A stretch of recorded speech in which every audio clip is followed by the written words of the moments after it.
Welcome, everyone. Before we get going, let's say a quick prayer. The Lord be with you. And also with you.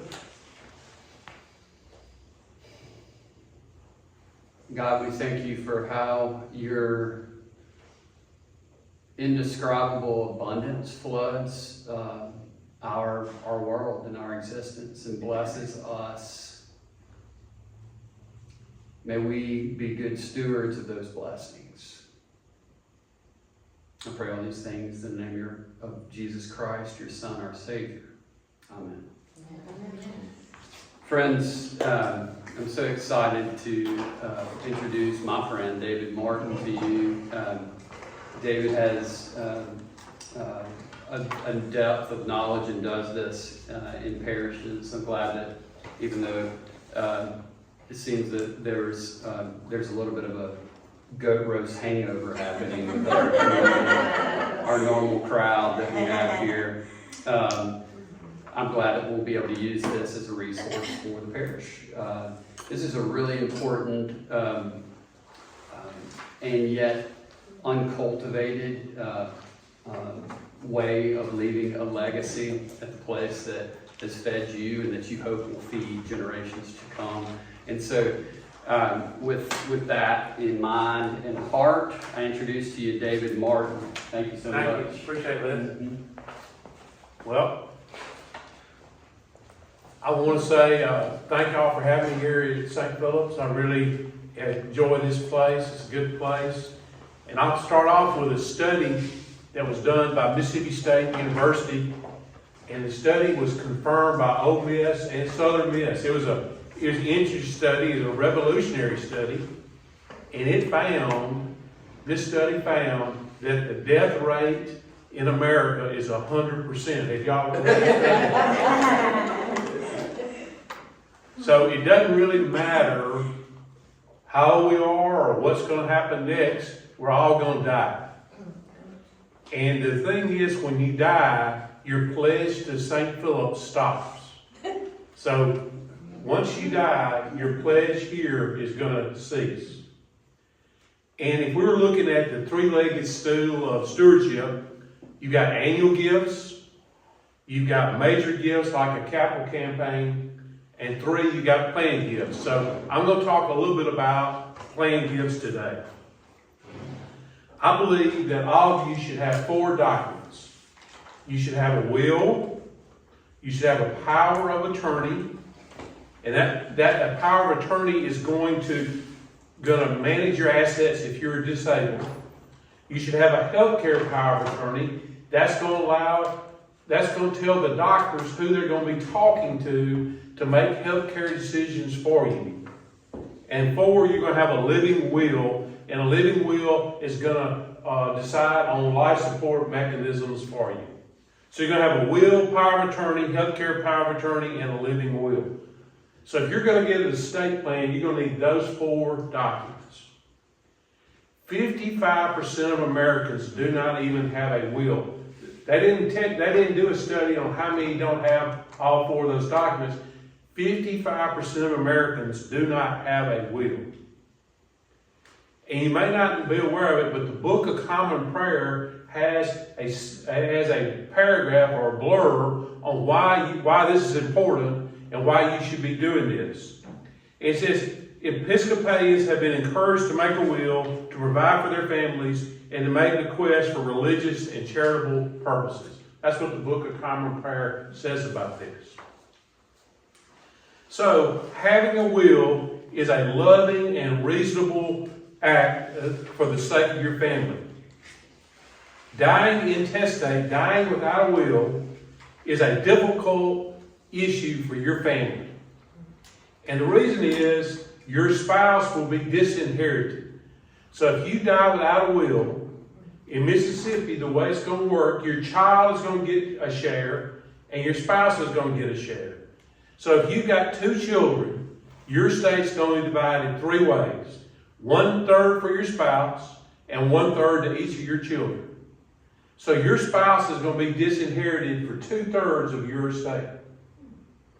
So you're going to have all kinds of problems if you don't have a will. And I would tell you, I believe not having a power of attorney or a living will can create even more problems than not having a will.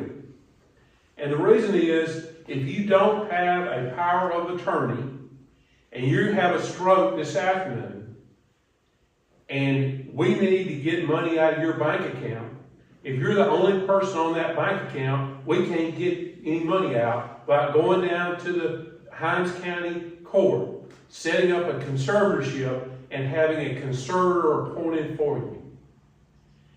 And we're going to have to do that, and we're going to have to go through all this bureaucracy for month after month after month. And you do not want to get into that type of behavior. So having a power of attorney and having a living will is going to probably be more important than having a will. Now, let's say you got a will and you want to make a bequest to St. Philip's. How would that work? There's 3 ways you can make a bequest to St. Philip's. It's real easy to do. Is you can make an outright bequest. Let's say you want to give $10,000 to St. Philip's. You just do a little codicil. Codicil is an amendment to the will. And in the codicil, they'll say, you want to use a lawyer. You don't want to do this yourself. But you'll say, I hereby leave St. Philip's $10,000. That's one way to do it. Another way to do it is to leave St. Philip's a percentage of your estate. And that's where you say, I want to leave St. Philip's 10% of my estate. And the third way you can do it is to say, I want to leave St. Philip's my house, or my car, or whatever it is that you got. So you can leave a specific asset, you can leave a specific percentage, or you can leave a specific amount. And the way you do that is through a codicil to your will, or you get a new will, and in your will, you're going to put one of those 3 options in there. Preparing a will is an act of love for your family and friends. It's a way of easing pain that follows your death. And I would tell you that only after you've got your will in place would you consider a gift to St. Philip's. Only after you have a power of attorney in place, a financial power of attorney, durable power of attorney, a living will. After you've got all those documents, you should then consider a gift to St. Philip's. You can do it all at the same time, but you want to make sure that you take care of your family first. And St. Philip's, or whatever charities say.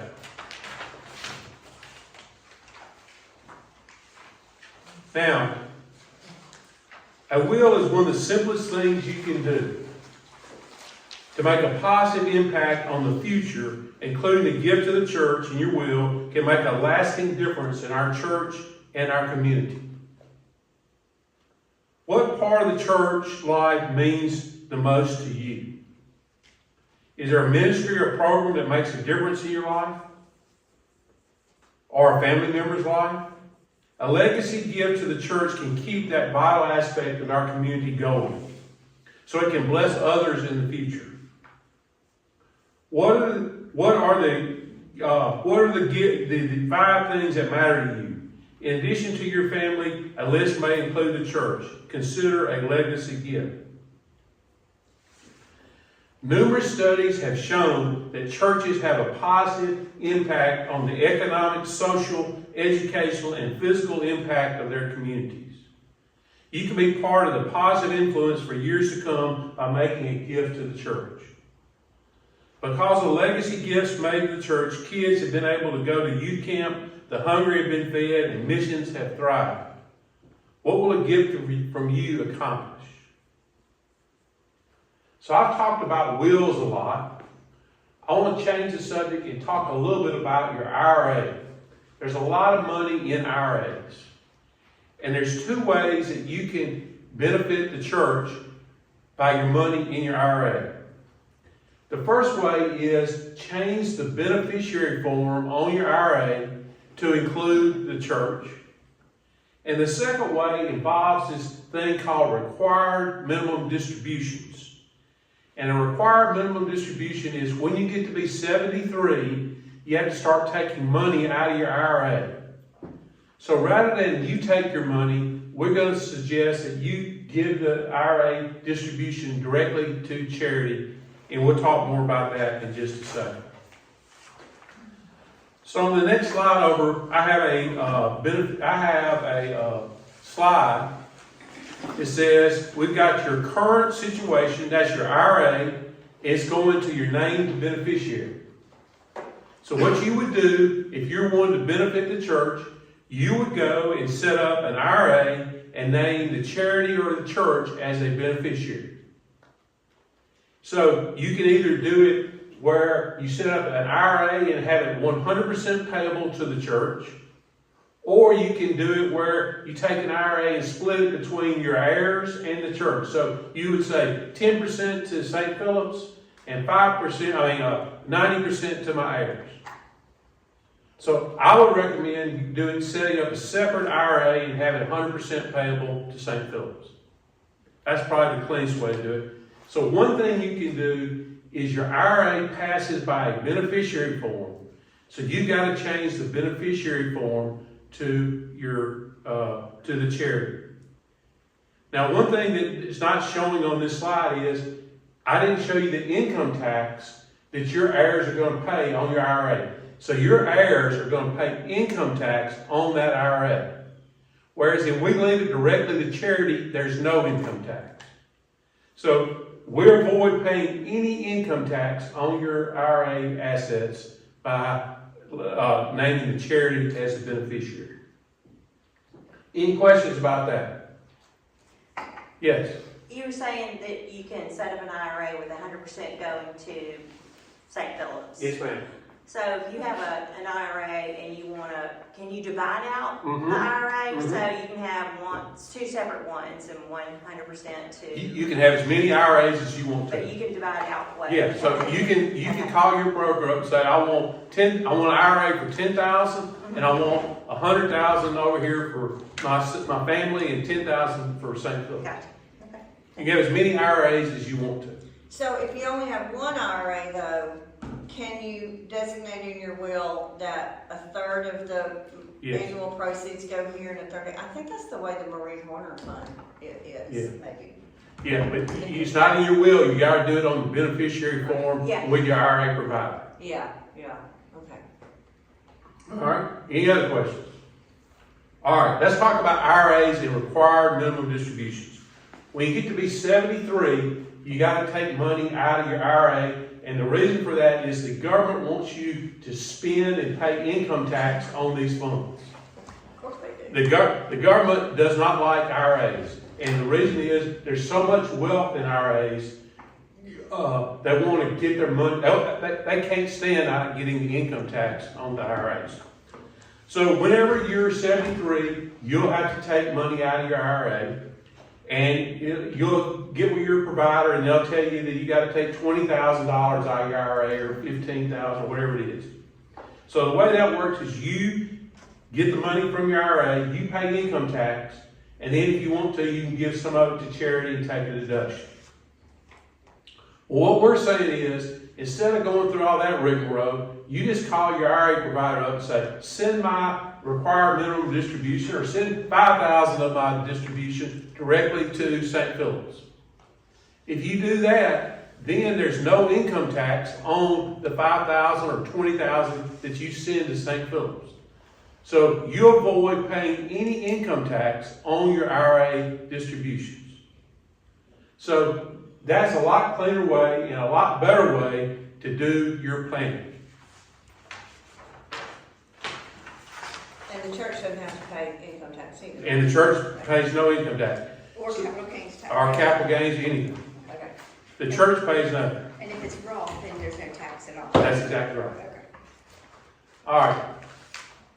So I've gone over with your IRAs is when you die and you leave your IRAs to your heirs, they're going to pay income tax.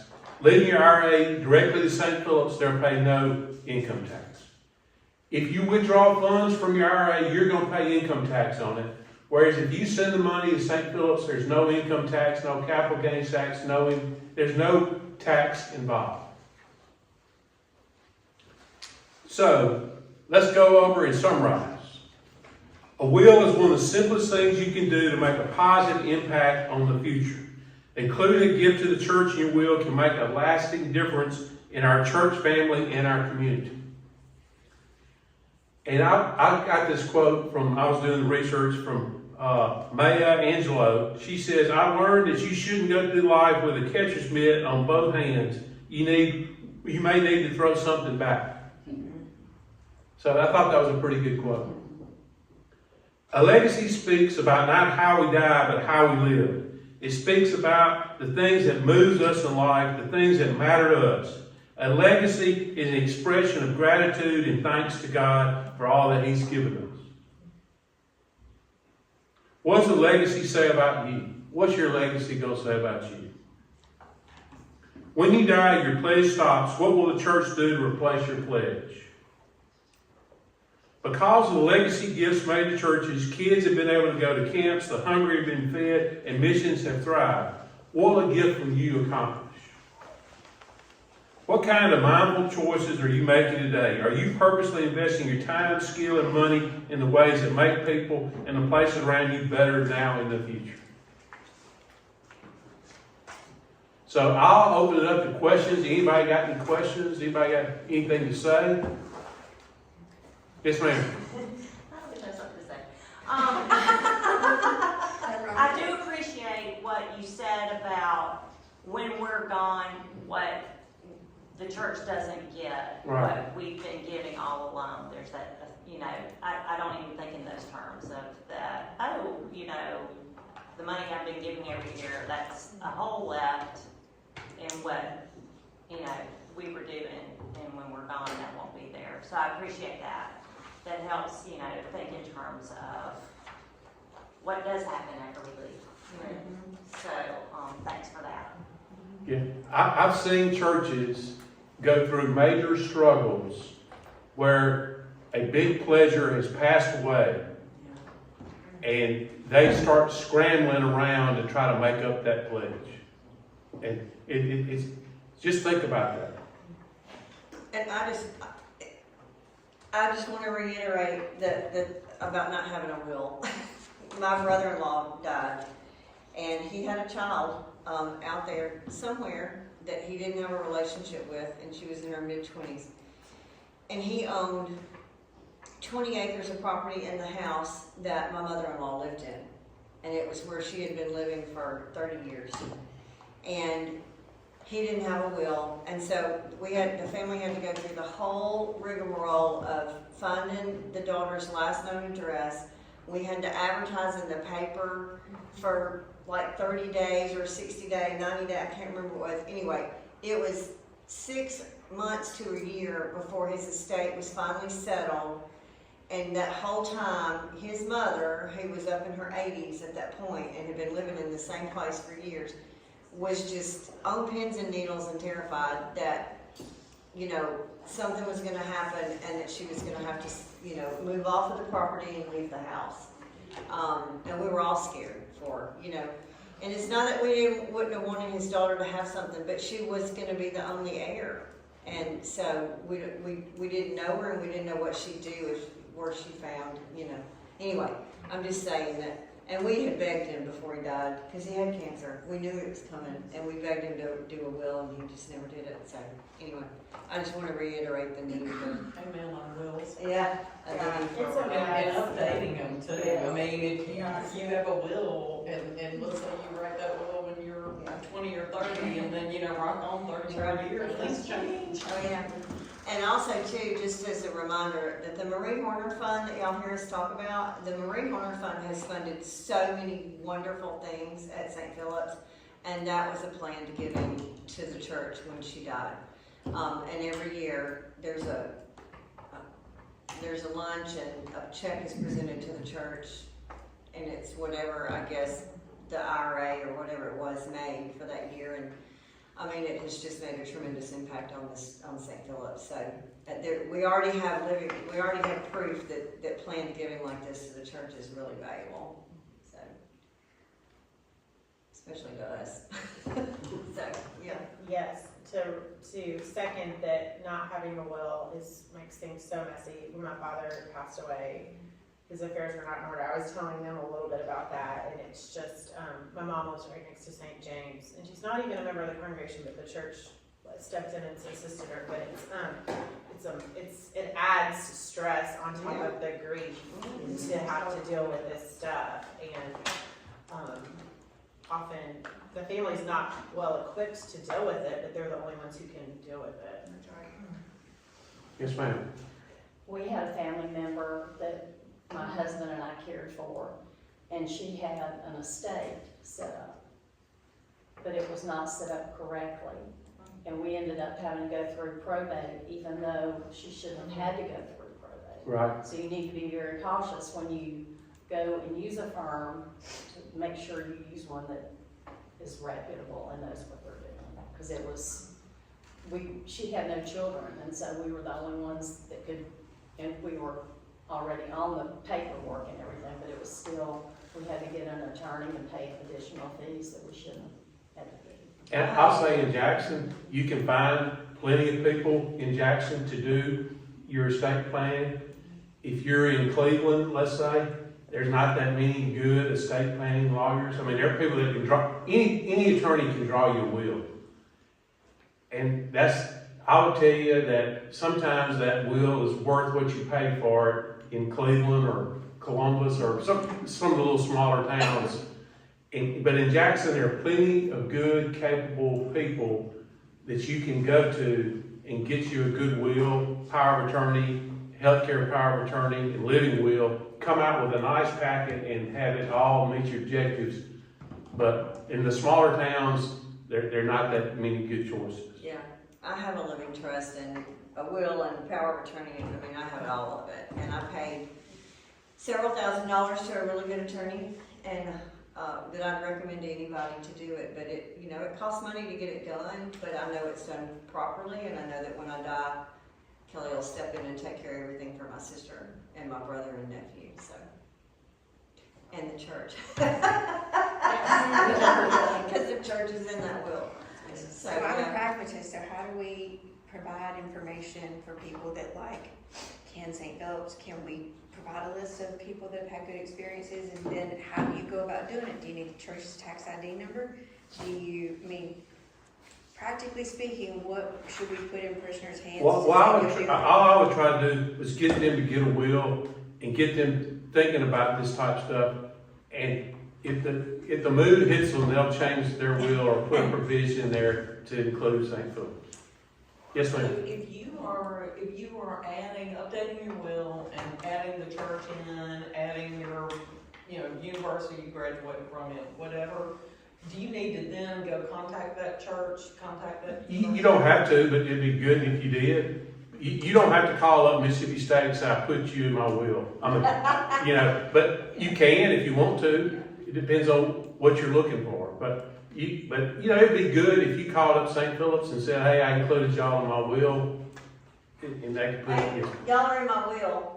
Just let me know. I would also add to encourage, if you have something specific in mind that you want the money to go to, that you put that in there. Yes. Because that can fall off and it can go somewhere that you would not. If you like the organ, I Exactly. put it for the organ. That way it's not spent on the youth. Or a program, or right. whatever, right. Something meaningful to you. that you Yes, want to if do. that's, If that's what you wanna do. That you wanna do, right, you need to put it in there.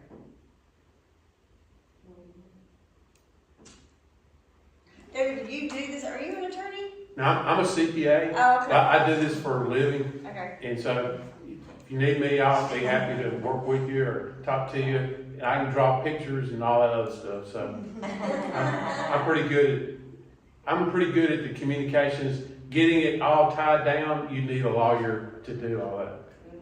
Okay. I'll reiterate what I heard Dre saying about the paperwork, this grief training that I mentioned that I've been to.